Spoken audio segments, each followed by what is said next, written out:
எல்லாரும் பைபிள் எடுத்துனாங்க. என்னுடைய பிள்ளைகள் பைபிள் இல்லைனாக்கா வீட்டில் பைபிள் வாங்கி கொடுங்கன்னு கேட்கணும். அது இது கேட்கற இல்லைமா, பைபிள் வாங்கி கொடுங்கன்னு கேட்கணும் தேவனுடைய பிள்ளைகள். சரி, எடுத்துக்கொள்ளலாம். இன்னைக்கு தேவனுடைய வார்த்தை, இன்றைக்கு தேவன் கொடுத்த ஒரு வாக்குதத்தம். அதே வாக்குதத்தத்தின் மூலமாக ஆவியானவர் நம்மோடு இடைப்பட போகிறார். கர்த்தருடைய நாமத்துக்கு மகிமை உண்டாகட்டும். நீதிமொழிகள் 21ஆம் அதிகாரம் 31வது வசனம். நீதிமொழிகள் 21ஆம் அதிகாரம் 31வது வசனம்.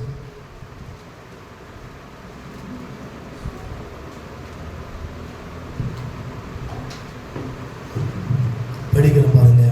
குதிரை யுத்த நாளுக்கு ஆயத்தமாக்கப்படும், ஜெயமோ கர்த்தரால் வரும். ஜெயம் கர்த்தரால மாத்திரம்தான் வரும். நமக்கு ஜெயம் யாரால வரும்? வாய்களை திறந்து பேசணும். ஜெயம் யாரால வரும்? கர்த்தரால மாத்திரம்தான் வரும். இந்த அருணால வருமா? இந்த பாசன ஊழியக்காரனால வருமா? வருமா? வராது. கர்த்தரால மாத்திரம்தான் உங்களுக்கு ஜெயம் வரும். தேவச்சே கர்த்தரால மாத்திரம்தான் ஜெயத்தை பார்க்க முடியும். என்னுடைய பிள்ளைகள், குதிரையோ யுத்த நாட்களுக்கு ஆயத்தமாகப்பட்டிருக்கிறது. குதிரை எப்படி தெரியுமா? குதிரையுடைய தன்மை, ஒரு யுத்த செய்தி கேட்கும் பொழுது, அதாவது குதிரையை எதுக்கு பயன்படுத்துவார்கள் என்றால் யுத்தத்துக்கு பயன்படுத்துவார்கள். யுத்தத்துக்கு பயன்படுத்துவார்கள். கழுதையை எதுக்கு பயன்படுத்துவார்கள் என்றால் ராஜாக்கள் வருகிற ஒரு வாகனமாக கழுதையை பயன்படுத்துவார்கள். நம் இந்தியா தேசத்துல தான் கழுதை எதுக்கு பயன்படுத்துவார்கள்? உப்பு மூட்டை தூக்குறதுக்கும் சில காரியங்களுக்கு தான் கழுதையை பயன்படுத்துவார்கள். ஆனால் அதனை அற்பமாக எண்ணுகிற நம் இந்தியா தேசத்துல, இஸ்ரவேல் தேசத்துல கழுதையை தேவச்சனமே ராஜாக்கள் வருகிற ஒரு வாகனமாக கழுதையை பயன்படுத்துவார்கள். இயேசுவானவர் அந்த எருசலேம் வீதியில வரும் பொழுது குருத்தோலை நேயராய் இருந்தது. அடுத்த வாரம் குருத்தோலை நேயர் நமக்கு. அந்த குருத்தோலை நேயர்ல ஏன் ஒரு குதிரையை அவிழ்த்து கொண்டு வாங்கன்னு சொல்லலாம், இல்ல ஒரு ஒட்டகத்தை அவிழ்த்து கொண்டு வாங்கன்னு சொல்லலாம், வேற ஏதாவது ஒன்றை ஆண்டவர் சொல்லியிருக்கலாம். ஏன் கழுதையை சொன்னார்? கழுதை என்பது ராஜாக்கள் வாகனங்கள், ராஜாக்கள் வருகிற ஒரு வாகனமாக பயன்படுத்தி கொண்டிருந்தார்கள். அந்த தேசம் முழுவதும் என் தேசம் எப்படி இருக்கிறது, என் தேசம் எவ்வளவு செழிப்பாய் இருக்கிறது, என் தேசம் எவ்வளவு அமைதியாய் இருக்கிறது என்று பார்வையிட ராஜாக்கள் கழுதை மேல பவனி வருவார்கள். அதே வண்ணமாகதான் இரட்சகராகிய இயேசுவானவர் ராஜாதி ராஜாய் கழுதை மேல பவனி வந்தார்.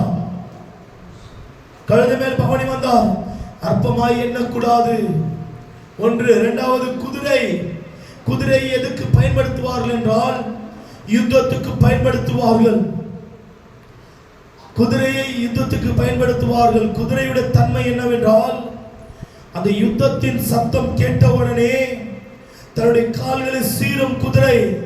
ஏனென்றால் சேனைக்குள் பாய்வதற்கு, அந்த சேனைக்குள் பாய்வதற்கு குதிரை தன்னுடைய கால்களை சீரும். தேவச்சனமே நோக்கி ஓடும், அந்த யுத்தத்தை நோக்கி ஓடும். அப்படியே நிற்காது, யுத்தத்தை பார்த்து பயந்து நிற்காது.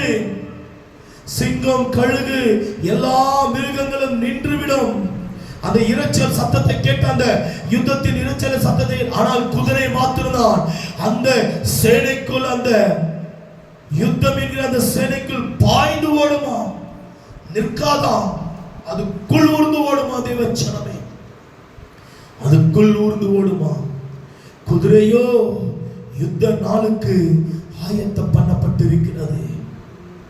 ஆனால் ஜெயமோ கர்த்தரால மாத்திரம் வரும். நீ குதிரையை பயன்படுத்தினால் அந்த யுத்தத்துக்கு கர்த்தர் மாத்திரம் தான் உனக்கு ஜெயத்தை கொடுக்க முடியும். இதுதான் அதனுடைய ஆன்சர். நீ குதிரையை யுத்தத்துக்கு பயன்படுத்தினாலும் உன்னோடு கர்த்தர் இருந்தால் மாத்திரம்தான் ஜெயத்தை பார்க்க முடியும். ஜெயத்தை பார்க்க முடியும். தேவச்சனமே பாருங்க, இயேசு கிறிஸ்து ஜெபித்த விதங்கள் ஒரு 7 விதமான ஜெபங்களை குறித்து உங்கள் நடுவில் நான் பேசலாம் என்று விரும்புகிறேன். எப்படி அந்த கல்வாரி சிலுவையில் ஆண்டவர் வெற்றி பெற்றார், எப்படி அந்த சாத்தானை கல்வாரி சிலுவையில ஜெயித்தார், அவருடைய ரத்தத்தை சிந்தி ஆண்டவர் நம்மை மீட்டெடுத்தார். தேவனுடைய பிள்ளைகளே, கொஞ்சம் தேவனுடைய பிள்ளைகள் உணர வேண்டும். அநேக விதமான ஆண்டவர் விதம் ஜெபித்திருக்கிறார். அதுல 7 பாயிண்ட் மாத்திரம் உங்கள் நடுவில் நான் பேசலாம் என்று விரும்புகிறேன். இன்னும் 6 முறுமுறுப்புகள் இருக்கிறது. இந்த மாதம் முழுவதும் அவருடைய பாத்தீங்கன்னா கல்வாரியை பத்தியே பேசலாம் என்று நான் விரும்புகிறேன். ஆரம்பத்து நாட்கள் என்னுடைய செய்திகள் எல்லாம் எப்படி தெரியுமா இருக்கும்? ரகசியங்களை வெளிப்படுத்துவேன், தேவ ரகசியங்கள் வெளிப்படுத்துவோம். அப்படிதான் இருக்கும் ஆரம்பத்து நாட்கள்ல. ஆனால் இப்பொழுது ஆண்டவர் சொல்றாரு, கிருபையை குறித்து தேவனுடைய பிள்ளைகள் ஒடிக்கப்பட்டு, நொறுக்கப்பட்டு, நிந்திக்கப்பட்டு, அவமானப்பட்டு வந்திருக்கிறாங்க. என் பிள்ளைகளை ஆறுதல் படுத்தணும், தேற்றணும், பலப்படுத்தணும். என் பிள்ளைகளுக்கு வாரம் முழுவதும் உலகத்திலிருந்து கண்ணீரினால தத்தளித்த பிள்ளைங்க வராங்க. என் பிள்ளைகளை நான் என் பிள்ளைங்களுக்கு இருக்கிறேன் என்று ஆண்டவர் தன்னை வெளிப்படுத்துகிறார். அப்படிதான் ஆண்டவர் எனக்கு போதிக்க சொன்னார். அதனால தான் நான் போதித்துக் கொண்டிருக்கிறேன். அந்த முறுமுறுப்பு அது வருகிற மாதத்திலே வருகிற நாட்களுக்குள்ள நம்ம பார்க்கலாம். ஆனால் இன்றைக்கு இயேசு கிறிஸ்து ஜெபித்த விதம் அநேக விதத்தில் ஜெபித்திருக்கிறார். ஆனால் 7 விதமான ஜெபத்தை குறித்து நம்ம பார்க்க போகிறோம். அவர் அப்படி ஜெபித்த பொழுதுதான் ஜெயத்தை பெற்றுக்கொண்டார். ஏன் நம்முடைய வாழ்க்கையில ஜெயங்கள் இல்லை? நம்முடைய வாழ்க்கையில போராட்டங்கள், நம்முடைய வாழ்க்கையில துன்பங்கள், கண்ணீர்கள், கொஞ்சம் யோசித்து பாருங்க. ஒரு ஜெயத்தை பார்க்க முடியல. இயேசுவானவருடைய அடிச்சுவடல் யார் நடக்கிறார்களோ அவர்கள் ஒருவர் மாத்திரம்தான் ஜெயத்தை பார்க்க முடியும். எடுத்துக்கொள்ளலாம். முதலாவது ஆண்டவர் எப்படி ஜெபித்தார் எழுதி கொள்ளுங்க. நான் உங்களுக்கு வேண்டாம், இதை எழுதி நான் குரூப்ல அனுப்புறேன், உங்களுக்கு நீங்க பார்த்துக் கொள்ளுங்க. லூக்கா 22ஆம் அதிகாரம் 41-42 வசனங்கள். ஆண்டவர் எப்படி தெரியுமா ஜெபித்தார்? முழங்கால் படியிட்டு ஜெபித்தாராம். பாருங்க, இன்னைக்கு வாக்குத்தத்தம் என்ன? ஜெயமோ, பேசணும், ஜெயமோ கர்த்தரால வரும். நமக்கு ஜெயத்தை தருகிறவர் யார்? கர்த்தர் மாத்திரம்தான். ஆனால் இயேசுவானவர் அந்த கல்வாரி சிலுவையில சாத்தானை ஜெயித்தார். அவர் இந்த பூமிக்கு வந்த நோக்கம் நிறைவேறினது ஒரு வெற்றி. ஏன் இந்த பூமியில ஒரு வெற்றியை சுதந்திரிக்க முடியல? நல்லா காது விட்டு நல்லா கேளுங்க இந்த வார்த்தையை. ஏன் ஒரு வெற்றியை நம்மளால சுதந்திரிக்க முடியல? தோல்வி மேல தோல்வி. ஆண்டவர் நமக்கு முன்னடையாளமாக இயேசுவானவர் இருக்கிறார். ஐயா, இந்த உலகத்துல வந்தது நமக்கு முன்னடையாளமாக. பாருங்க, லூக்கா 22ஆம் அதிகாரம் 41-42 வசனங்கள் என்ன தெரியுமா சொல்கிறது? இயேசுவானவர் எப்படி ஜெபித்தாராம்? முழங்கால் படியிட்டு ஜெபித்தாராம். அவர் முழங்கால் படியிட்டு ஜெபித்தாராம். அதனாலதான் சிலுவையில ஜெயத்தை பார்த்தார். அதனாலதான் ரத்தத்தினால சாத்தானை ஜெயித்தார். இல்லையென்றால் ஜெயித்திருக்க முடியாது. அவர் முழங்கால் படியிட்டு ஜெபித்தார். எத்தனை பேர் முழங்கால் படியிட்டு ஜெயிக்கிற அந்த அனுபவத்தில் இருக்கிறீங்க? வசனம் என்ன தெரியுமா சொல்லுகிறது? கர்த்தருக்கு முன்பாக நாவுகள் யாவும் அறிக்கை செய்யும். கர்த்தருக்கு முன்பாக முழங்கால்கள் யாவும் முடங்கும். அப்போ நீங்க முழங்கால் படியிட்டு ஜெபிக்கும் பொழுது ஒரு வெற்றியை பார்ப்பீங்க. அதனால்தான் நம்ம முழங்கால் படியிட்டு ஜெபித்தோம். முதலாவது இயேசுவானவர் எப்படி வெற்றி சிறந்தார்? முழங்கால் படியிட்டு ஜெபித்தாராம். ஒரு வெற்றி, ஒரு ஜெயத்தை பார்த்தாராம். இரண்டாவது மத்தேயு 26ஆம் அதிகாரம் 39வது வசனம். ஆண்டவர் எப்படி ஜெபித்தாராம் தெரியுமா? முகம் புறம் விழுந்து ஆண்டவர் ஜெபித்தாராம். எப்படியா? தலையை தரையில் அடித்து ஆண்டவர் ஜெபித்திருக்கிறார். ஐயா, இந்த இஸ்லாமிய சகோதரர்களை நீங்க பார்த்துப்பீங்க, அப்படியே தலையில் அடித்தீங்க, மார்க் வந்திருக்கும் அவங்களுக்கெல்லாம்.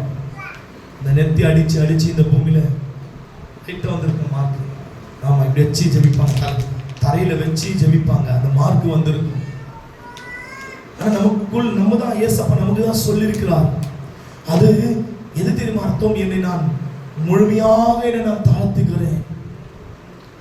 நான் ஒன்னில்லை ஏசப்பா, நான் முழுமையாக 100% என்னை நான் தாழ்த்துகிறேன். 100% என்னை நான் தாழ்த்துகிறேன், என்னை தாழ்த்துகிறேன், என்னை தாழ்த்துகிறேன். அதுக்கு அடையாளம் என்னை அர்ப்பணிக்கிறேன், என்னை அர்ப்பணிக்கிறேன் உடைய சமூகத்தில். இப்படியா முகம் புறம் விழுந்து கர்த்தர் ஜெபித்திருக்கிறார். இயேசுவான் ஏன் அப்படி எல்லாம் ஜெபிக்கணும்? அவர் கர்த்தர் தானே. அப்படியே வந்து சாத்தானே ஒரு பட்டத்தை எடுத்து, பட்டையெல்லாம் தேவையில்லை, சும்மா பார்வையில அவரே வெற்றி சிறந்து போயிருக்கலாம். ஏன் சிலுவையை சுமந்து அந்த கொள்கதா வரைக்கும். அடுத்த வாரம் என்ன தெரியுமா டாபிக்? எல்லாம் ஒரு நோட்டு புத்தகத்தை எடுத்துடுவாங்க.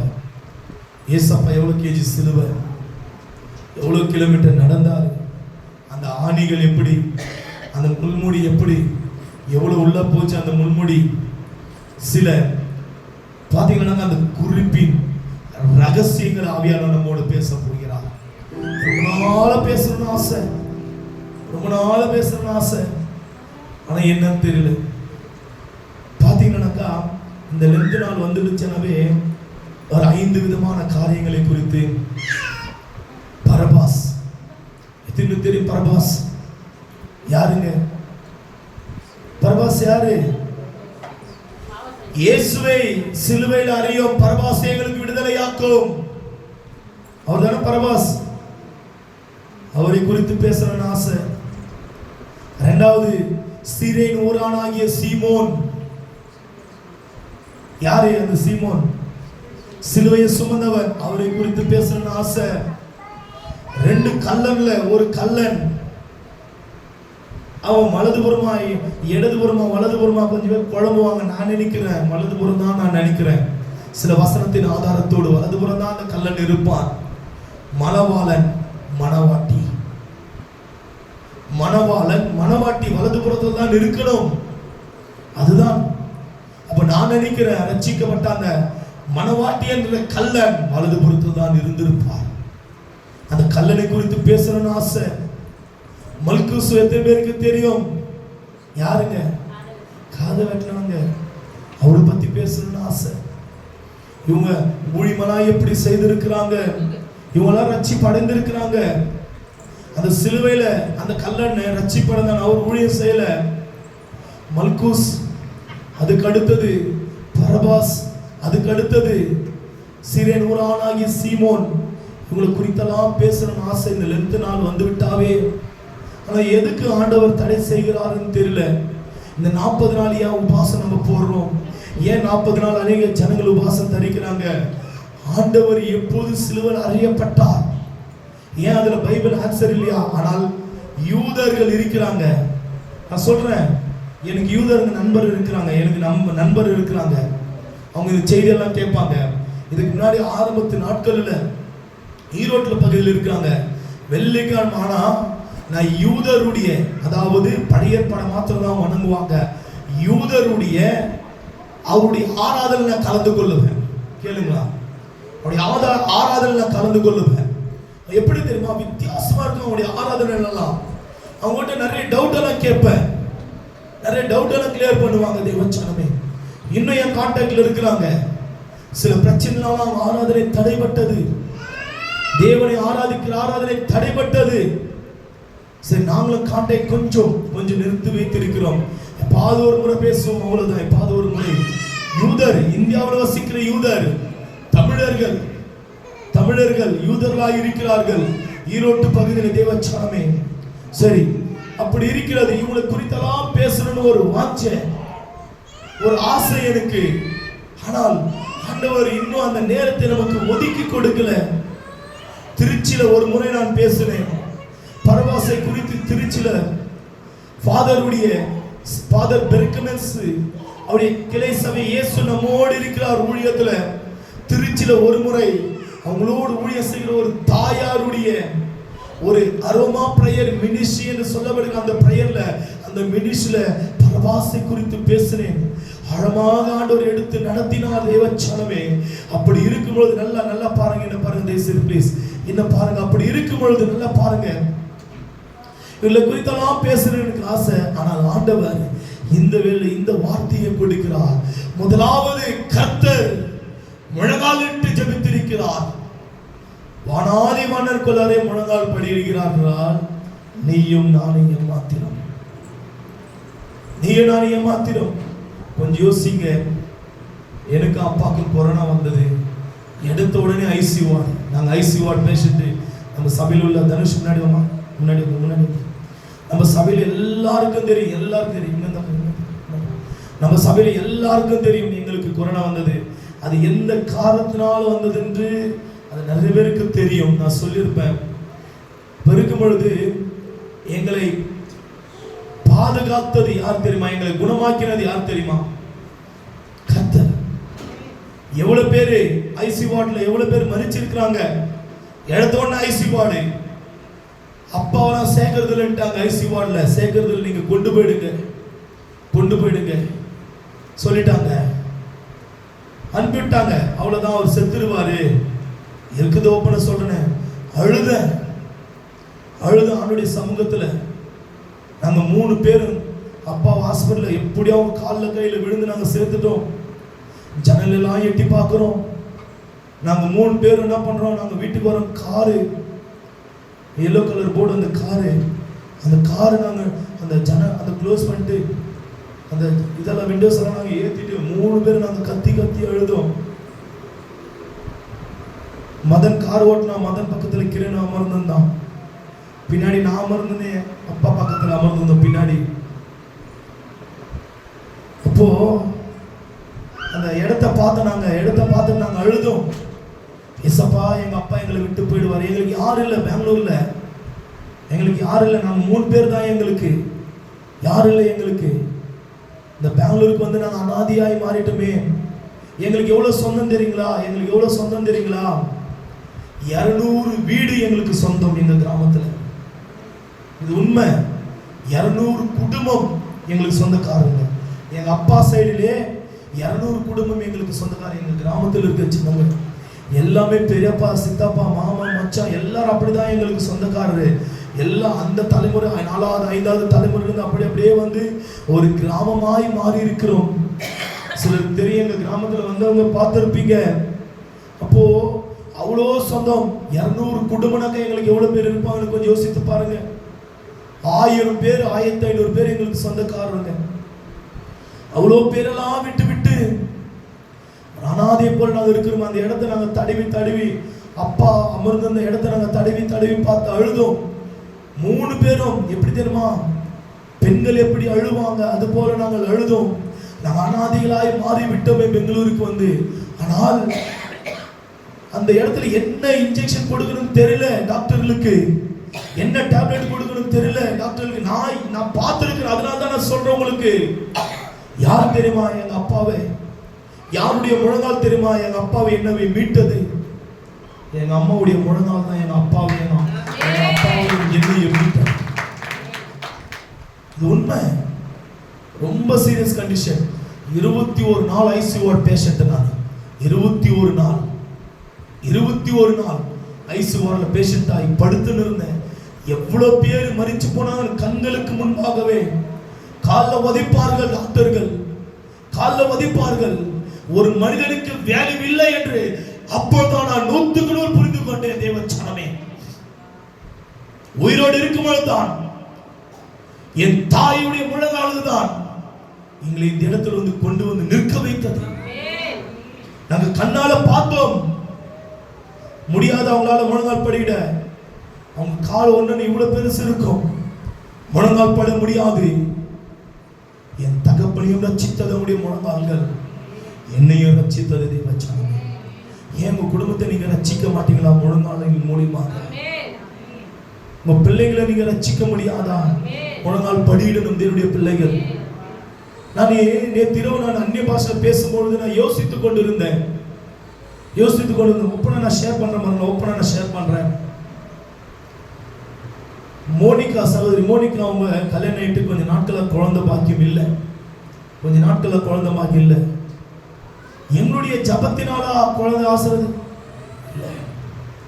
இந்த சபையில நம்ம பெரிய சபை எடுத்தோம் இல்லைங்களா, எம்எல்ஏ கார்மெண்ட்ஸ் பெரிய சபை எடுத்தோம். அப்போ 9:30 மணி சர்ச்சு, 9:30 மணி சர்ச்சு. சகோதரர் மேல எனக்கு கோபம் இருக்குது, நான் ஓப்பனா ஷேர் பண்றேன். கோபம் இருக்குது அவங்க மேல எனக்கு. என்ன தெரியுமா, அப்பொழுது 8:45 முழங்கால் படிட்டு ஜெபிப்பாங்க. கேளுங்க, பிரியா இருக்கும் கேளுங்க, பிரியா இல்ல வெளியா இருக்குது, பிரியா நீங்க வந்து கேளுங்க. 8:45 எப்படி தெரியுமா அவங்க ஜெபிப்பாங்க, கண்ணீர் சிந்துவாங்க. முழங்கால் படி. நானே சொல்லுவேன், சிஸ்டர் முட்டி போடாதீங்க தயவு செய்து ப்ளீஸ், நீங்க உட்காந்துருங்க சொல்லுங்க. முன்னாடி வந்து ஏசப்பா மார்பு அடிச்சுக்குவாங்க. ஏன் தெரியுமா அவங்க மேல எனக்கு கோபம்? இப்ப இல்ல அவங்களுக்கு அந்த வைராக்கியம். நான் ரொம்ப துக்கப்படுறேன், உண்மையிலே சொல்றேன். அவங்களுடைய ஜபத்தினாலதான் அந்த கர்ப்பத்தை ஆண்டவர் உண்டாக்கி கொடுத்தார். என் ஜபத்தில் இல்ல, நான் இருக்கிறத நான் சொல்றேன். ஜெபித்துட்டு நான் போயிடுறேன். உங்களுடைய தாயுடைய ஜபம் தான் உங்களுடைய தாயை போல இருக்கிற உங்களுடைய ஜபம் தான் உங்களுக்கு அந்த சன்னதிகளை உருவாக்கி கொடுத்தது. சொல்லுவேன், இருக்காங்க சாட்சி, இருக்காங்க தாய்மார்கள், இருக்காங்க சாட்சி. அவங்களுடைய கண்ணீர் தான். நான் சாட்சி சொல்றேன், முன்னாடியே சொல்றேன். நானே ஜெயந்தேகா இருக்கிறாங்க, மகள் மோனிகா இருக்கிறாங்க. நான் ஓப்பனா முன்னாடியே சொல்றேன், இவங்களுடைய ஜபத்தினாலதான் கர்த்தர் அந்த கனியை உருவாக்கி கொடுத்தார். ஆனா நான் துக்கப்படுறேன். இப்போ லேட்டா வராங்க. 9:35 வந்தாங்க. நான் பார்த்தேன், அது கர்த்தருக்கு விருப்பம் இல்லை. 9 மணிக்கு வாங்க, கர்த்தர் ஆசீர்வதிப்பார். நான் இருக்குது, நான் ஓப்பனா சொல்றேன். சரிங்களா? நீங்க தப்பா நினைச்சுக்கிறீங்களோ சரி, நினைச்சு கொள்ளுங்க. அவங்க சாட்சியதான பகிர்ந்து பேசுறேன். அவங்க முழங்கால் படிட்டு நான் பார்த்தேன், என் கண்களால நான் பார்த்தேன். இசப்பா என் மகனுக்கு நல்ல ஒரு குழந்தை பாக்கியத்தை கொடுங்க. அடிப்பாங்க, அடித்து ஜெபிப்பாங்க முழங்கால் படி. நான் சொன்னேன், சிஸ்டர் தயவுசெய்து ப்ளீஸ் முட்டி கீழே உட்காந்துருக்கு, முட்டி போடாதீங்கன்னு. எல்லாரும் என் பையன் ஆசீர்வதிக்கப்படணும், என் பையனுக்கு நல்ல ஒரு பாக்கியம் கிடைக்கணும். ஆண் பிள்ளையை கொடுத்தார் ஐயா, ஆண் பிள்ளையை கொடுத்தார். இது எவ்வளவு பெரிய ஒரு ஆசீர்வாதம் தெரியுங்களா? நீங்களே உங்க குடும்பத்துக்கு தனியாக இருக்க கூடாது. தேவனுடைய பிள்ளைகள் முழங்கால் படிட்டு, நான் ஏன் தெரியுமா இந்த காரியத்தை சொன்னேன்? முழங்கால் படிட்டார்கள், வெற்றியை சுதந்திரித்தார்கள். முழங்கால் படிட்டோம், சாட்சிகளாய் நாங்கள் நின்று கொண்டிருக்கிறோம்.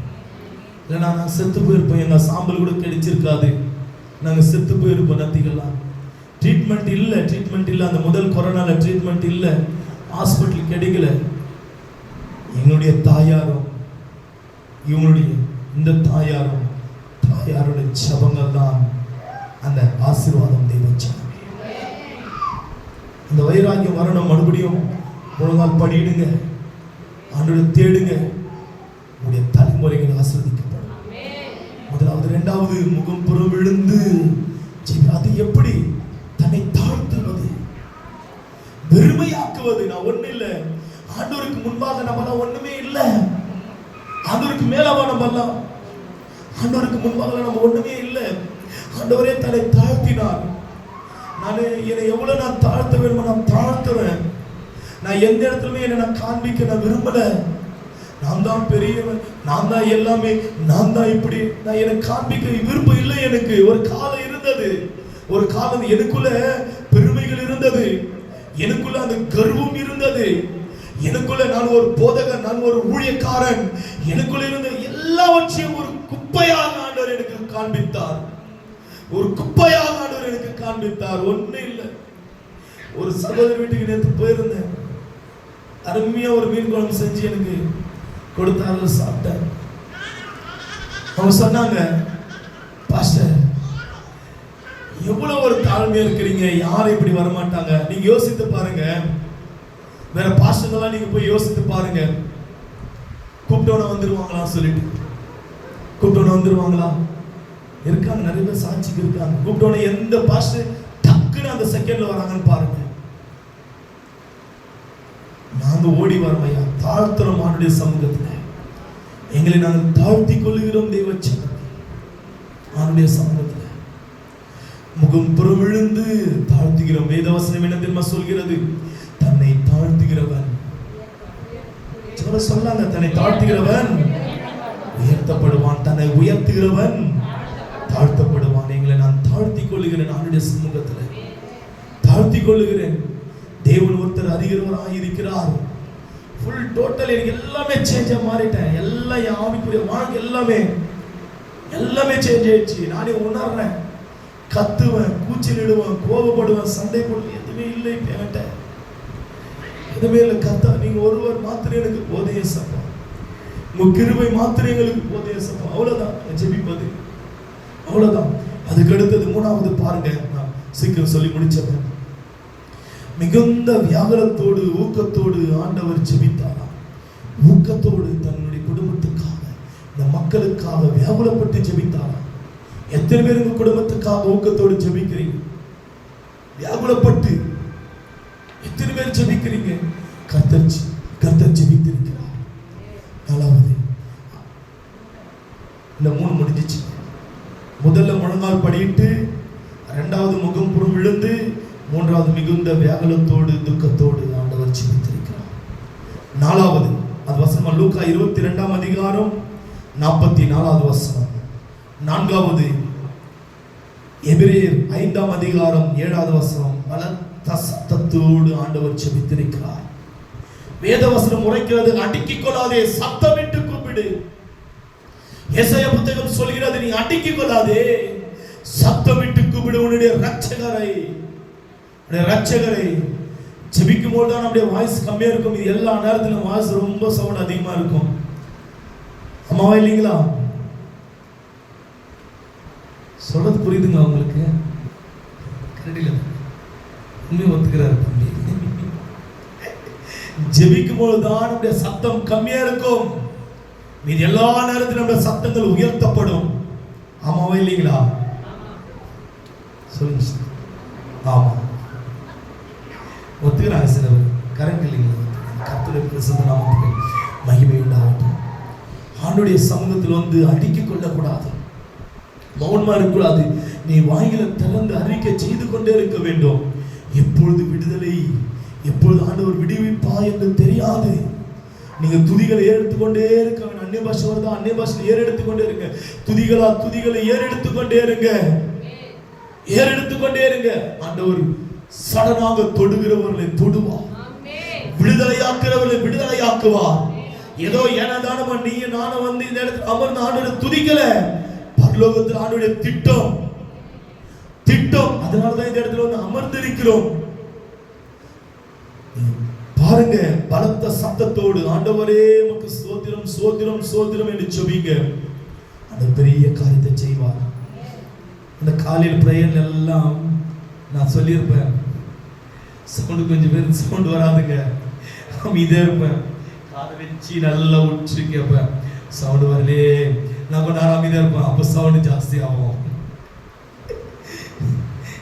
இந்த மனிதன் சரி, கர்த்தருடைய பரிசுத்த நாமத்துக்கு மகிமை உண்டாகட்டும். அல்லேலூயா. சரி, நான் எதுவும் சொல்ல மாட்டேன். ஸ்தோத்திரம் போடுங்க. ஆமென். ஸ்தோத்திரம் போடுவாங்க. அல்லேலூயா, ஸ்தோத்திரம் ஸ்தோத்திரம்னுவாங்க. இப்போ என் கூட பிரியா பழகி பழகி பழகி நைட்ல அப்படியே தான் ஆயிட்டு இருக்குது. பிரியாதம் சவுண்ட் வரல, என்னன்னு கேட்கல, தெரியல, சைகை பண்ணுவோம். சவுண்ட் நீ ப்ரேயர் பண்ணு போதும், நீ சொல்லு. சவுண்ட் வரல, சவுண்ட் காது வச்சு கேட்கும். சொல்லுவேன், இல்லை அவங்க ஜெபிக்கிறாங்க, அந்த சத்தம் நமக்கு கேட்கல. ஆண்டவர் ஜெபிக்கிறாங்க, அந்த சத்தம் கேட்கல அப்படின்னு சொல்லிட்டு நைட் ப்ரேயர்ல கூட நிறைய பேர் இந்த சவுண்டு கேட்க மாட்டேங்குது. அந்த ப்ரேயர்லையும் தேவனுடைய பிள்ளைகள் சவுண்டு போட்டு ஜெபிங்க, சவுண்டு போட்டு ஜெபிங்க. கர்த்தர் ஆசீர்வதிப்பார். உங்களுக்கு கேட்கலான்னு எனக்கு ஒரு விருப்பம். இந்த வேலை திடீர்னு எனக்கு தோணுது, காலையில் ப்ரேயர்ல ஏதாவது மாத்தணுமா? நம்ம காலையில் ப்ரேயர்ல ஏதாவது மாத்தணுமா? கரெக்டா இருக்குங்களா? காலையில் ப்ரேயர்ல ஆண்டவரை துதித்து உங்களை ஆசீர்வதிக்கணும். நைட்டு 8 மணி ப்ரேயர்ல நிறைய பேர் வரீங்க, 7 பேர் 8 பேர் வந்து கலந்து கொள்றீங்க. ஏதாவது மாத்தணுமா? நைட் 8 மணி ப்ரேயர்ல ஏதாவது மாத்தணுமா? சரி, சாங் சரி சாங் சரி மாற்றலாம். ஏன்னா கேட்கணும், சந்தோஷம். ஒரு பாடலை பாடலாம். ஒரு நாளைக்கு ஒரு பாடலை பாடுங்க. ஒரு நாளைக்கு ஒரு பாடலை பாடுங்க. ஒருத்தர் நாளில் இருந்து திங்கள் செவ்வாய் புதன் வியாழன் வெள்ளி நல்லா அருமையான யோசனை கேட்கணும்னு தோணுச்சு. அதனால தான் நைட்டு ப்ரேயரில் ஏதாவது சேஞ்ச் பண்ணாங்களா? ஏதாவது சேஞ்ச் பண்ணணுமா? நைட்டு ப்ரேயரில் சரி பேர் வைக்கணும், பேர் வச்சிடலாங்க. பேர் வச்சு நம்ம அழைச்சிடலாம், பேர் வைக்கணும். அதுக்கு அடுத்தது ஏதாவது சேஞ்ச் பண்ணாங்களா? ஓகே நைட்டு ப்ரேயரில். ஏன்னா கேட்கணும். உங்களுடைய அந்த வாட்சி எப்படி இருக்குதுன்னு சொல்லி நாங்கள் பார்க்கணும். நாங்கள் நைட்டு ப்ரேயரில் ஒரு பாடலை பாடலாம். அதே மாதிரி நைட் 10 மணி ப்ரேயரில் ஒரு பாடலை பாடி தான் அதுக்குள்ளே நம்ம கொண்டு போகிறோம். அதே மாதிரி எஸ்தர் ப்ரேயர்லேயும் ஒரு பாடலை பாடலாங்க. நாளைக்கு நாங்களே வரோம், ஒரு பாடலை பாடி எல்லாரும் பாடுங்க. நல்ல ஒரு யோசனை. நான் உண்மையில ரொம்ப சந்தோஷப்படுறேன். நல்ல ஒரு யோசனை. எனக்கு அந்த யோசனை தெரியல, அந்த யோசனை எனக்கு வரல. ஏன்னா இன்னும் நம்ம வளர்ச்சி அடைவதற்கு இன்னும் எத்தனை பேருக்குள்ள அந்த தாளந்து இருக்குதுன்னு சொல்லிட்டு கண்டுபிடிக்கணும். நாங்கள் அந்த தாளந்து கண்டுபிடிக்கணும். இப்போ பார்த்தீங்கன்னாக்கா தம்பி சௌதரி ஜெபிப்பாரான்னு எனக்கு தெரியல. அந்த ப்ரேயரில் வந்துட்டு ஒன்றுதான் தம்பி எப்படி ஜெபிக்க. நான் நேற்று யார்கிட்டயோ சொன்னேன். நான் இந்த சாட்சி நான் நேற்று யாருக்கிட்டையோ சொல்லிருந்தேன். இல்லைங்க அண்ணாடு சொல்லிருந்தேன். நேற்று ப்ரேயருக்கு போயிருந்தேன், அங்கே சொல்லிருந்தேன். சௌதரி ஜெபி இப்படி ஜெபிக்கிறான் தம்பின்னு எனக்கு தெரியாது. நான் உண்மையிலே சொல்றேன், அந்த தம்பி இப்படி ஜெபிப்பான்னு எனக்கு தெரியாது. ஆனா இப்படி ஆராதிப்பான தம்பி எனக்கு தெரியாது. அவ்வளவு அருமையா இருக்குது, அவ்வளவு அருமையா. அந்த தாளந்தை இந்த ஜபத்தின் மூலியமாக ஆவியானவர் வெளியே கொண்டு வந்தார். ஆராதித்து துதித்து ஆண்டவருடைய நாமத்தை மகிமைப்படுத்துறோம். தம்பி மோகனும் ஜெபிக்கிறார், கர்த்தருக்கு ஸ்தோத்திரம். சுரேஷ் பிரதரும் ஜெபிக்கிறார், கர்த்தருக்கு ஸ்தோத்திரம். ஆராதனை ஆடுபேக்குனா ஆமே சுரேஷ் பிரதர் பாடுறாரு. பார்த்தீங்கன்னாக்கா 1 2 3 4 5 6 பேர் இருக்கிறோம். ஒரு வாரத்தில் எவ்வளவு நாள்? 7 நாள். ஒரு நாள் லீவு, 6 நாள் இருக்கிறது. 6 பேர் ஒரு நாளைக்கு 6 பேர் ஒரு நாளைக்கு ஒரு பாடல் எடுத்துன்னு பாடுங்க. ஒருத்தர் பிரதர் ஒப்பு கொடுத்திருக்கிறேன். அவர் சொல்லுவார், யாரு ஒரு நாளைக்கு ஒரு பாடுங்க, கர்த்தர் நிச்சயமா உங்களை ஆசீர்வதிப்பார். சில ஜெப குறிப்புகள் நம்ம ஜெபிக்கிறோம். கர்த்தருக்கு ஸ்தோத்திரம். பெண்களுக்குள்ள அந்த தாளந்தை வெளியே கொண்டு வர வேண்டும். நாங்கள் விரும்புகிறோம். கர்த்தர் ஆசீர்வதிப்பார். சரி, ஐந்தாவது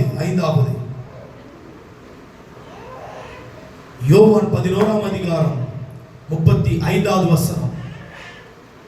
எபிரேயர் 5ஆம் அதிகாரம் 7வது வசனம். கண்ணீரோடு ஆண்டவர் ஜெபித்திருக்கிறார்.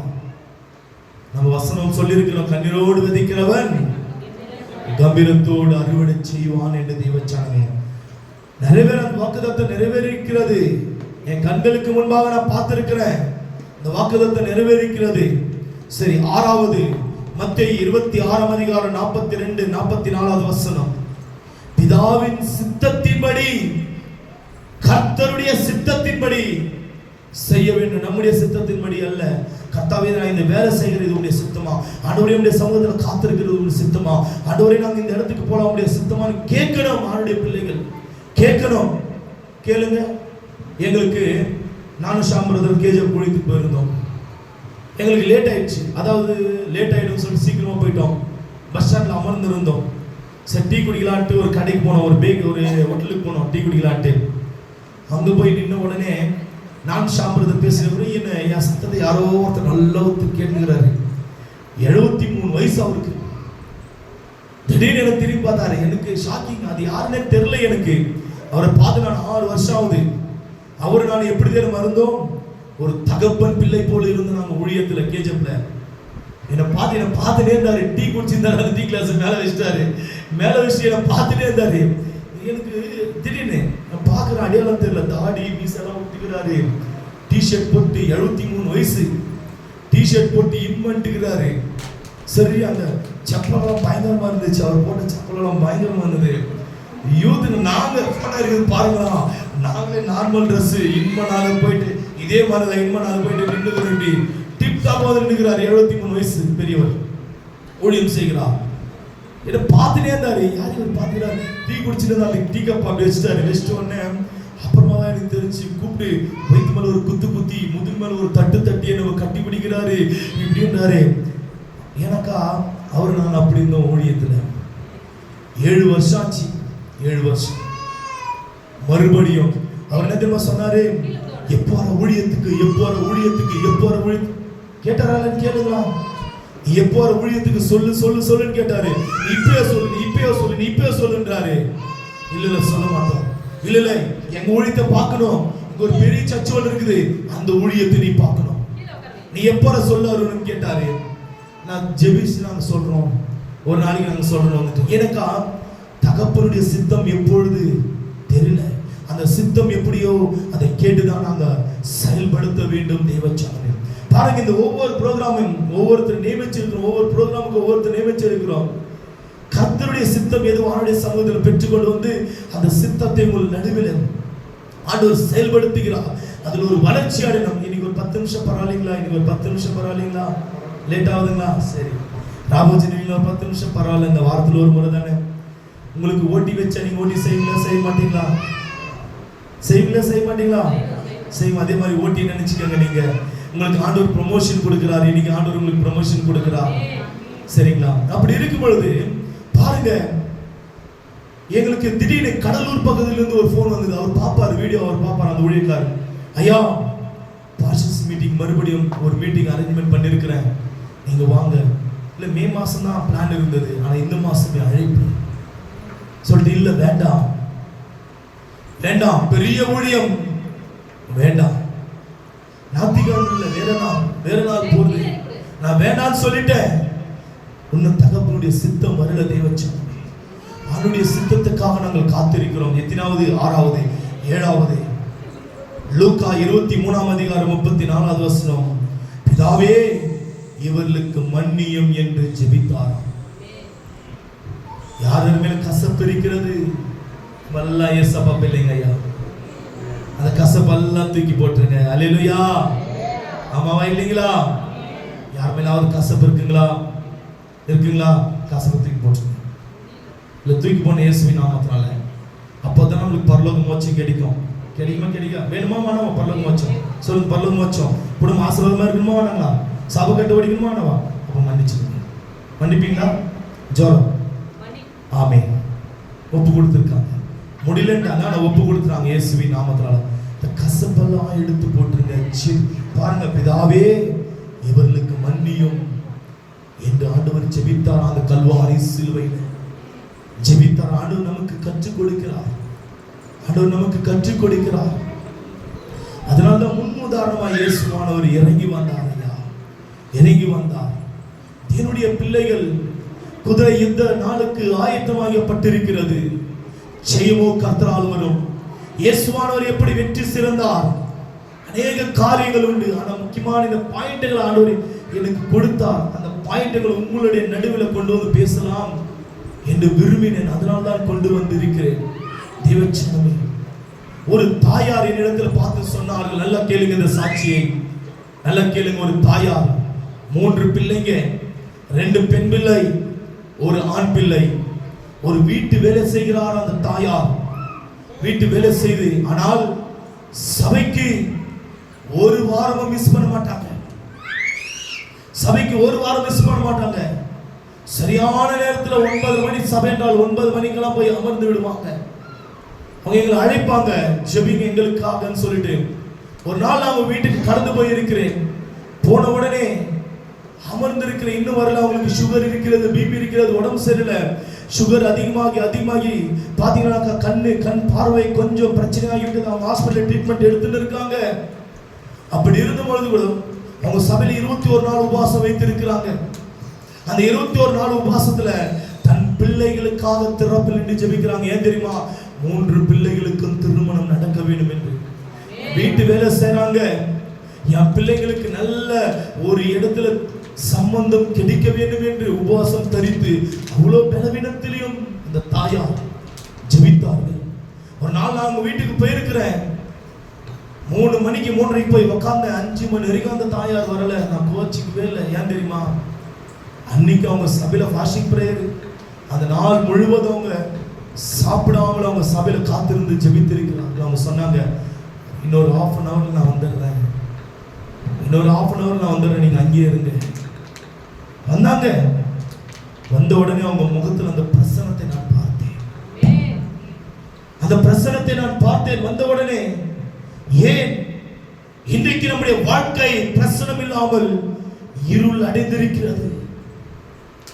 எனக்கு நான் முடிச்சிட்ட மெசேஜ் நான் முடிச்சிட்டேன், எழுதி வச்சிருக்கிறத முடிச்சிட்டு. இது ஆவியானவர் பேசிக் கொண்டிருக்கிற ஒரு காரியம். ஆவியானவர் பேசிக் கொண்டிருக்கிறார். ஏன் பிரசனம் இல்லாமல் இருள் அடைந்திருக்கிறோம்? யோசித்து பார்க்க வேண்டும் தேவனுடைய பிள்ளைகள், தெய்வ ஜனமே. அந்த தாயார் வந்த உடனே 2 பேரும் ஜெபித்தோம். 2 பேரும் ஜெபிக்கும் பொழுது உண்மையாக இந்த மகா பரிசுத்த ஸ்தலத்தில் நின்று நான் உரைத்துக் கொண்டிருக்கிறேன். எனக்கு முன்பாக நின்று அந்த தாயார் ஹல்லேலூயா ஸ்தோத்திரம் ஸ்தோத்திரம் ஸ்தோத்திரம் சொன்னாங்க. நான் ஒரு ஊழியக்காரன், நான் ஒரு பாஸ்டர். நம்ம சபை மக்களுக்கு தான் நான் அந்த உறவை காண்பிப்பேன். நம்ம அண்ணன் தம்பி குடும்பம் அப்படின்னு காண்பிப்பேன். வெளியே போனாலும் நம்ம ஆண்டவரால ஒரு குடும்பம் என்று சொல்லுவேன். ஆனா நான் வெளியே போனாக்கா பிரதர்னு யாரும் என்னை கூப்பிட மாட்டாங்க, பாஸ்டர் தான் என்னை கூப்பிடுவாங்க. என்னை பாஸ்டர் தான் கூப்பிடுவாங்க. நாங்க சபைகளுக்கு ஊழியக்காரோட எங்களை பாஸ்டர் தான் கூப்பிடுவாங்க. அப்படி இருக்கும் பொழுது அந்த இடத்துக்கு போன உடனே நான் ஒரு பாஸ்டர், நான் ஒரு போதகன், ஒரு திருச்சபையுடைய மேய்ப்பன். அப்போ ஆண்டுடைய பிரசன்னத்தினால் நிரம்பியிருக்கிறவன் அந்த இடத்துல நின்று ஜெபிக்கிறேன். அந்த தாயார் எனக்கு முன்பாக இருந்து ஜெபிக்கும் போது அவங்க மேல இருக்கிற வல்லமை என்னை அபிஷேகித்ததையா? பொய்யில்லை, இது உண்மை, இது உண்மை. அந்த தாயார் மேல இருக்கிற அந்த அபிஷேகம் என் மேலே இறங்கி வந்தது. அப்படிப்பட்ட ஒரு பலமான ஒரு அபிஷேகம், அப்படிப்பட்ட ஒரு பலமான ஒரு அபிஷேகத்துக்குள்ள கர்த்தர் அந்த வேலையை நிரப்பினார். அந்த வேலையை நிரப்பினார். அந்த அபிஷேகத்துக்குள்ள நீங்கள் நிரம்பிருக்க வேண்டும் என்று நான் விரும்புகிறேன். அதனால்தான் இந்த பிரேயர் எல்லாம் ஆரம்பித்தோம். மத்தியானத்துல இப்ப பாத்தீங்கன்னா 12 மணிலிருந்து 1 மணி வரைக்கும் 1 மணி நேரம் பிரிய அந்நிய பாஷை நடத்த போறாங்க. இந்த நாள்ல இருந்து 1 மணி நேரம் அந்நிய பாஷையில வேற எதுவுமே இருக்காது. ஏன்னா நம்ம சபைக்கு கேதர் ஆக மாட்டேன்றோம். இது நாட்கள் நம்ம சபைக்கு கேதர் ஆகல. நம்ம வர முடியாத சில சூழ்நிலைகள் இருக்கலாம், புரிந்து கொள்கிறோம். நாங்க புரிந்து கொள்கிறோம். பாத்தீங்கன்னா கேதர் ஆக முடியல. அதனாலதான் இந்த பிரேயர் எல்லாம் நம்ம நியமித்து வைத்திருக்கிறோம். தேவச்சானமே, எனக்கு ஒரே ஒண்ணு என்ன தெரியுமா? தயவு செய்து யாரும் லேட்டா வராங்க. நான் இன்னும் யாரையும் நான் கேட்க மாட்டேன். உங்களுடைய ஆசீர்வாதம் எதனால தெரியுமா தடைபடுகிறது? இதனால நம்ம எல்லாரும் நிறைய பேர் வேலைக்கு போறோம். இதுக்கு முன்னாடி எல்லாம் வந்து பாத்தீங்கன்னா சைன் போடுவோம், போயிட்டு டைம் எழுதுவாங்க, டைரியில டைம் எழுதுவாங்க. நாங்கெல்லாம் ஒரு 15 வருஷத்துக்கு முன்னாடி எல்லாம் நாங்கெல்லாம் அந்த ரோடு சர்வே பண்ணும்போதுதான் பாத்தீங்கன்னாக்கா டைரியில டைம் எழுதுவோம். இப்பொழுது பாத்தீங்கன்னாக்கா கை வந்துச்சு, ரேகை வந்தது, அது போயிடுச்சு. இப்போ யாரும் போய் நின்னாவே ஸ்கேன், நடந்து போனாவே ஸ்கேன் பண்ணி நம்மளுக்கு கொண்டு போய்விடும். 1/2 மணி நேரம் நீங்க வேலைக்கு லேட்டா பண்ணீங்கன்னாக்கா முழு சம்பளத்தை உங்களுக்கு தருவாங்க. அந்த முழு சம்பளத்தை அங்கிள் முழு சம்பளத்தை கொடுப்பாங்க. அங்கிள் என்ன பண்ணுவாங்க? அப்படியே கட்டா. நீங்க இந்த இன்னைக்கு ஆராதனை எப்படி இருந்தது? முதல்ல வந்தவங்களுக்கு எப்படி இருந்தது? உண்மையை சொல்லுங்க. இன்னைக்கு ஆராதனை எப்படி இருந்தது? எத்தனை பேர் நரம்புனீங்க? முழங்கால் படிட்டு எத்தனை பேர் கண்ணு சிந்தாங்க நான் பார்த்தேன். ஏன்னா நீங்க ஆராதனை நேரத்தில் தான் நீங்கள் விடுதலை ஆக முடியும். ஆராதனை நேரத்தில் தான் நீங்க விடுவிக்கப்பட முடியும். அதாவது 9:30க்கு வந்தா கூட எனக்கு துக்கம் தான். 9:30 மணிக்கு நீங்க வந்தா கூட எனக்கு துக்கம் தான். ஆண்டவர் நமக்கு முன்பாகவே வந்து காத்திருக்கிறார். 9:20க்கு 9:15 அப்படி வந்து விடுங்களா. அதனால்தான் நான் ஆரம்பத்திலே சொன்னேன், ஜெயந்தேகாவை பார்த்து, சிஸ்டர் 8:45 வந்து அமர்ந்துடுறாங்க, ஒரு ஆசீர்வாதத்தை பெற்றுக்கொண்டாங்க. 35க்கு வந்தாங்க. நான் டைம் பார்த்தேன், 35க்கு வந்தாங்க. நான் நேரத்தை பார்த்தேன். அடுத்த வாரத்திலிருந்து 9 மணிக்கெல்லாம் வந்து அமர்ந்துருவீங்க தானே? ஆமாம். இல்லை, நான் உண்மையா சொல்றேன். நான் உங்களை காமெடி பண்றதுக்காக நான் சொல்லலை. ரொம்ப மனசு வேதனை ஒட்டிக்கப்பட்டு நான் பேசிக் கொண்டிருக்கேன். 9:20க்கெல்லாம் வந்துருங்க. நீங்க ஊழியக்காரங்க, உங்களுக்கு எத்தனை ஊழியக்காரங்க தெரியும்? கைகளை தூக்குங்களா. எத்தனை ஊழியக்கார தெரியும்? 2 ஊழியக்கார தெரியுங்களா? எங்களை விட்டுருங்க. வேற யாராவது தெரியுங்களா? உங்களுக்கு தெரியுமா? தெரியாதுங்களா? தெரியாதுங்களா? சரி, உங்களுக்கு தெரியலீங்களா? உங்களுக்கு தெரியும். உங்களுக்கு நீங்க பார்த்துருக்கீங்க. எந்த ஊழியக்காரனாவது வந்து பெருக்கி சேர் போட்டுக்கிறத பார்த்துக்கிறீங்களா? நீங்க எந்த சபையில போய் பாருங்க. எந்த ஊழியக்காரனாவது பெருக்கி பாய் போட்டுக்கிறத பார்த்துருக்கீங்களா? நாங்க தாழ்த்துறோம் ஐயா எங்களை. நான் உங்ககிட்ட எதுவுமே நான் சொல்லல, நான் உங்ககிட்ட எதுவுமே நான் கேட்கல. அதாவது நேரம் எடுங்க, இந்த லெஃப்ட் எடுத்து டவுன்ல போங்க. 3வது கிராஸ்ல ஒரு சபை ஒன்று இருக்கிறது. அந்த சபைக்கு போய் பாருங்க. முதல் 1ஆம் தேதி ஆகிவிட்டால் அந்த ஊழியக்காரர் செய்கிறது ஒரு காரியம் என்ன தெரியுங்களா? தைத்து கவர் எடுத்து தன்னுடைய ஒரு வாலிபன் இடத்துல கொடுத்து, அந்த வாலிபன் ஒவ்வொரு இடத்துல தைத்து கவரை கொடுத்து கொண்டே வந்து இருக்கு பாருங்க கவரு, காணிக்கை கவர். அந்த காணிக்கை கவரை கொடுக்க செய்வார். நான் என்னைக்காவது உங்களிடத்துல காணிக்கை பத்தி பேசிருக்கேன்னா? என்னைக்காவது நீங்க காணிக்கை கொடுக்கணும், தசபாகம் கொடுக்கணும், என்னைக்காவது நான் ஏதாவது சொல்லிருப்போம்? ஒரே ஒரு நான் பேசிருக்கிறேன், அந்த சின்ன சபையில நான் பேசிருக்கிறேன். எனக்கு ஞாபகம் இருக்கு ஐயா, நான் வேற சபையில பேசுனேன் தவிர நம்ம சபையில பேச மாட்டேன். ஏனென்றால் வருகிற ஜனங்களுடைய கஷ்டங்களை நான் அறிந்திருக்கிறேன், ஜனங்களுடைய கஷ்டங்களை அறிந்திருக்கிறேன். அதனாலதான் நம்முடைய வருமானங்களை ஆசீர்வதிக்கிறேன். டெய்லியும் உங்களுடைய வருமானங்களை நான் ஆசீர்வதிக்கிறேன். அதாவது நான் காணிக்கை பத்தி, நீங்க காணிக்கை கொடுங்க, நீங்க காணிக்கை கொண்டு வந்து எனக்கு போடுங்க. அதாவது ஒரு காணிக்கை மட்டும் கேட்க மாட்டாங்க சபையில, நிறைய இருக்குது காணிக்கையில. மிஷனரி காணிக்கை இருக்கிறது, சபை காணிக்கை இருக்கிறது, பாருங்க இன்னும் நிறைய காணிக்கிறது. நான் எதுவுமே உங்க இடத்துல கேட்கல. கல்றைக்கு நீங்க காணிக்கை கட்டணும், அது தெரியுமா உங்களுக்கு? கல்றைக்கு காணிக்கை கட்டணும். யாராவது கட்டணும்? எப்ப நான் சொல்லியிருப்பேன் உங்களுக்கு?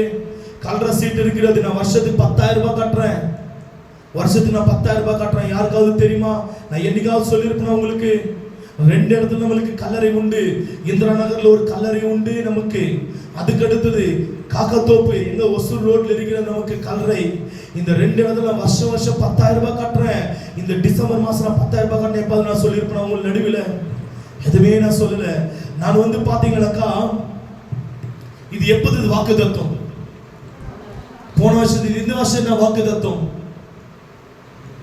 1 பேதுரு 4ஆம் அதிகாரம் 5ஆம் வசனம் இந்த வருஷத்துடைய வாக்கு தத்துவம்.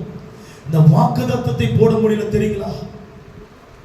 என் கஷ்டத்தை நான் உங்ககிட்ட என்னைக்காவது சொல்லியிருப்பேன், என்னைக்காவது பகிர்ந்து பேசியிருப்பேன்? ஒருத்தட்ட 2 பேர் தான் என் கஷ்டத்தை நான் சொல்லுவேன். ஏன் தெரியுமா? ஜெபிக்கிற இடத்துல தான் நான் பகிர்ந்து பேசுவேன். ஏன்னா நான் உங்களை கஷ்டப்படுத்த நான் விரும்பல, உங்களை நான் கஷ்டப்படுத்த விரும்பல. உங்ககிட்ட இருந்து நான் எதிர்பார்க்கறது ஒண்ணே ஒண்ணு தெரியுமா? என் வார்த்தைக்கு நீங்க கீழ்ப்படிங்க தயவுசெய்து. அது ஒன்னே ஒன்று தான் எதிர்பார்க்கறேன். எனக்கு நான் முழங்கால் படிட்டு நான் உங்களுக்காக நான் ஜெபிக்கிறேன், உங்களுக்காக நான் கண்ணீர் சிந்துறேன். ஐயோ இந்த ஆடுகள் வழி தவறி போக கூடாது என்று கண்ணீர் சிந்துறேன். நீங்க 1000 எவ்வளவு 10 ஊழியக்கார பார்த்துவாங்க, என்னை பாருங்க. அப்ப நீங்க புரிந்து கொள்ளுவீங்க, அப்ப நீங்க புரிந்து கொள்ளுவீங்க தேவச்சனமே, அப்ப நீங்க புரிந்து கொள்ளுங்க. நான் யோசிக்கிறேன். நான் அநேக முறை சொல்லிருப்பேன், சீக்கிரம் வாங்க சொல்லிட்டு நான் யோசிப்பேன். ஐயோ நான் வந்து உங்களுக்கு நான் சகோதரன், உங்களுக்கு நான் அண்ணன், உங்களுக்கு நான் தம்பி, உங்களுக்கு நான் பிள்ளை போல உங்க குடும்பத்தில் நான் ஒருத்தனை. அப்படி இருக்கும்போது இந்த ஊழியக்காரனுடைய அருமை தெரியாமல் போய்விட்டதோ? ஒரு ஊழியக்காரனா என்னை நீங்க பார்க்கலையோ? அப்படிதான் நான் நினைக்கிறேன். நான் மார்பை தட்டி நான் அழுறேன். ஏன் தெரியுமா? நான் ஜெபிக்கிற ஜெபம் வீணாக கூடாது. நீங்க லேட்டா வந்தீங்கன்னா அந்த ஜெபம் வீணாய் போயிடும். நான் இரவு பகல் என்னால முடியல. ஆனா நேத்து உங்ககிட்ட நான் என்ன கேட்டேன்? எங்க போலான்னு கேட்டேங்க. முன்னாடி பாலைக்கு யாரை போய் பார்க்கலாம் சொன்னேன், டாக்டரை பார்க்கலாம் சொன்னேன். நானு எனக்கு அவ்வளவு பலவீனம் இருக்கிறது, அவ்வளவு பலவீனத்துல நான் ஜெபிக்கிறேன். நான் வந்து என்ன நான் ஒரு சொந்தக்காரனை போல நான் உங்ககிட்ட காண்பிக்கிறேன். அதனால இந்த பாஸ்டருடைய பாரம் நீங்கள் புரிந்து கொள்ளவில்லை. நான் வேதனையோடு தான் நான் பேசிக் கொண்டிருக்கிறேன். இந்த ஊழியக்காரனுடைய பாரம் புரிந்து கொள்ளவில்லை, நீங்கள் புரிந்து கொள்ள முடியல. போன வாரம் நான் விஜயன் பிரதருடைய குடும்பத்துக்கு நான் போயிருந்தேன். 25 கிலோமீட்டர் தூரத்துல இருந்து அவங்க வராங்க. 25 கிலோமீட்டர் தூரத்துல இருந்து அவங்க பிரயாணம் பண்ணி வராங்க. பிரண்டாவுடைய குடும்பம் இலங்கா இருக்குது பாத்தீங்களா, கிட்ட இலங்கா கிட்ட அங்கிருந்து வராங்க. அவர் என்னிடத்தில் ஒரு சாட்சி சொன்னார். பிரதர், எங்க அம்மாவுக்கு உடம்பு சரியில்லைனாலும் ஈஜிபுரா இல்லைங்களா சார், ஈஜிபுரா வரைக்கும் போயிடுவாங்களாம். அவங்க அங்கதான் சர்ச்சுக்கு போறது. 30-40 வருஷமா அந்த சர்ச்சுக்கு போறாங்க. அவங்க எப்படி போறாங்க? பஸ் வசதி இல்லையே, இங்கிருந்து எப்படி போறாங்க? ஆட்டோ பிடிச்சு போறாங்க. 750 ஆட்டாக்கு, வாரம் வாரம் போறதுக்கு 750, வரத்துக்கு 750 ஆட்டாக்கு. அவங்களுக்கு வர பென்ஷனு, விஜய் பிரதர் குடும்பத்தில் கொடுக்கறதெல்லாம் எல்லாமே ஆட்டாக்கே செலவாகுது. அவங்க வீட்டுல சீமந்தம் ஆச்சுன்னா, சீமந்தம் அன்னைக்குள்ள அவங்க சபையை விடலையா. அவங்க பொண்ணுக்கு இல்லைங்களா, பொண்ணுக்கு சீமந்தம் இருக்குது, அந்த சீமந்தத்தை விடலையா. அவங்க சீமந்தத்தை விட்டுட்டு சபைக்கு போனாங்களா.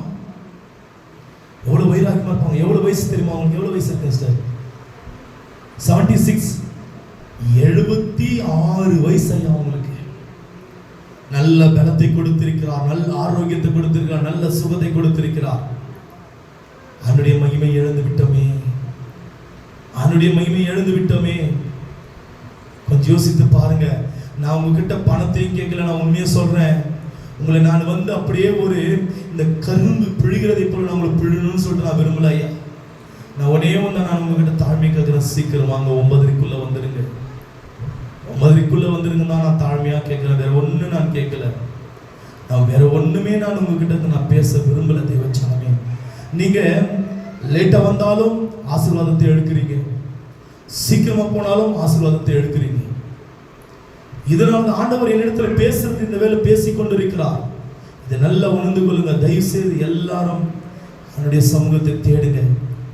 ஏதாவது மனசு கஷ்டமா பேசணும்னா இல்ல ஒரே ஒரு வசனம் எடுத்துக்கொள்ளுங்களா. 141 சங்கீதம் 5வது வசனம் படிங்களா.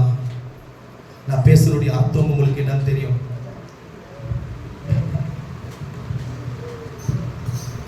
சங்கீதம் 141 5. நீதிமான் என்னை தயவாய் கூட்டி என்னை கடிந்து கொள்ளட்டும், அது என் தலைக்கு எண்ணெயை போல் இருக்கும்.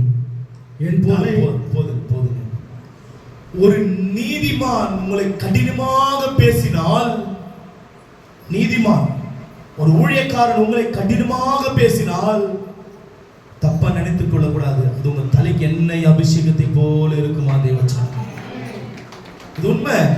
அது உங்க தலைக்கு எண்ணெய் அபிஷேகத்தை போல இருக்கு. அது ஒரு அபிஷேகம். நான் எடுத்து கொடுக்கிறேன் பாத்தீங்களா, அது உங்களுக்கு ஒரு அபிஷேகம்.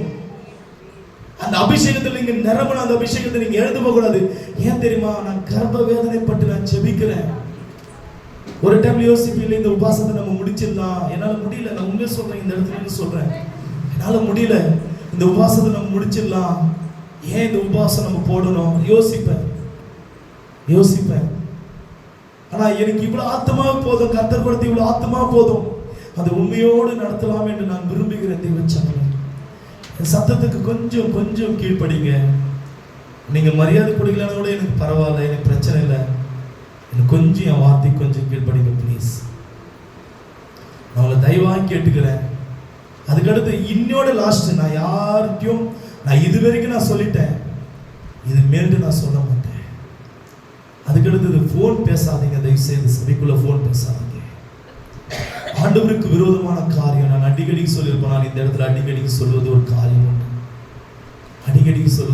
உண்டு. ஏன்னா நாங்க ஒவ்வொருத்துக்காக சின்ன காரியத்துக்காக நான் கண்ணீர் விட்டு நான் செபிக்கிறேன். கண்ணீர் விட்டு ஒவ்வொரு காரியத்துக்காக நாங்கள் துக்கப்பட்டு ஜெபிக்கிறோம். காலையில் நாங்கள் பார்த்தீங்கன்னாக்கா எப்படி தெரியுமா, நான் சொல்லுவேன் காலையில் ஜெபத்தில், ஆத்மாவுக்காக நம்ம ஜெபிக்கலாம். யாரும் தடைப்பட்டு இருக்காங்க,